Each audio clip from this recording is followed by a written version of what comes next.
అంటే నాకు తెలిసినప్పుడు అయితే నితిన్తో సినిమా తీసినప్పుడు ఆ జరుగుతున్నప్పుడు కలిశారో దానికి ముందు కూడా చైతు తెలుసో నాకు తెలియదు సార్కి.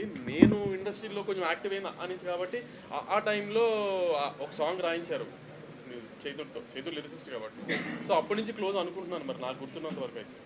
అంటే అప్పటి నుంచి September 27th lucky Bhaskar release అని పెట్టారు కదా, కానీ అదే కళ్యాణ్ గారికి కూడా అన్నారు కదా. ఓజీ వస్తే మనం ఎందుకు వస్తామండి?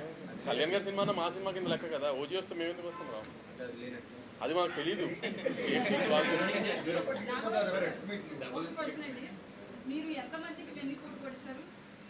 వెన్నుపోటు పొడిచాను అంటే మరి మరి అమ్మాయిలకి పొడుచుండొచ్చు, అమ్మాయిలకి పొడుచుండొచ్చు కానీ అమ్మాయిలకి పొడుచుండొచ్చు ఎవరికన్నా, అబ్బాయిలకి అయితే పడలేదు.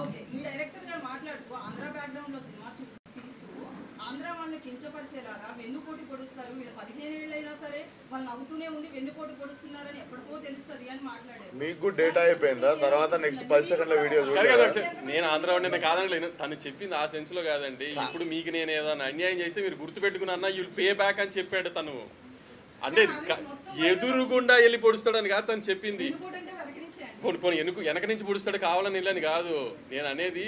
ఇంకా మంచి భాషలో చెప్పాడు. ఇప్పుడు నేను మీకు అన్యాయం చేశాను అనుకోండి, ఆంధ్రవాడు ఎలా అంటే 15 ఏళ్ళైనా 25 ఏళ్ళైనా అది గుర్తు పెట్టుకుని హీల్ పే బ్యాక్ అనే ఉద్దేశం దానికి.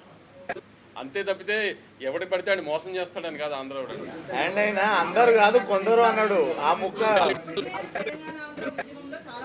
మీ నెంబర్ చెప్తే డేటా వేస్తాను మీకు. అసలు మీరు పాయింట్ వదిలేశారు. అసలు తను అన్నది ఆంధ్ర వాళ్ళకి ఎవరన్నా అన్యాయం చేస్తే అది గుర్తు పెట్టుకుని దే పే బ్యాక్ అని చెప్పారు చైతు. దానికి మించి ఏం చెప్పలే చైతు దాంట్లో. కాదన్నా తర్వాత 10 సెకండ్ల వీడియో చూడలేదు, అది ఎంత తప్పు చెప్పు.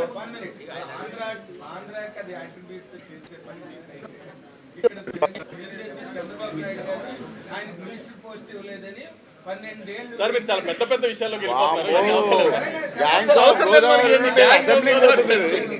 సార్ గ్యాంగ్స్ ఆఫ్ అసెంబ్లీ అని 5th పార్ట్ తీస్తాం, అప్పుడు మాట్లాడదాం. సినిమా గురించి మాట్లాడు.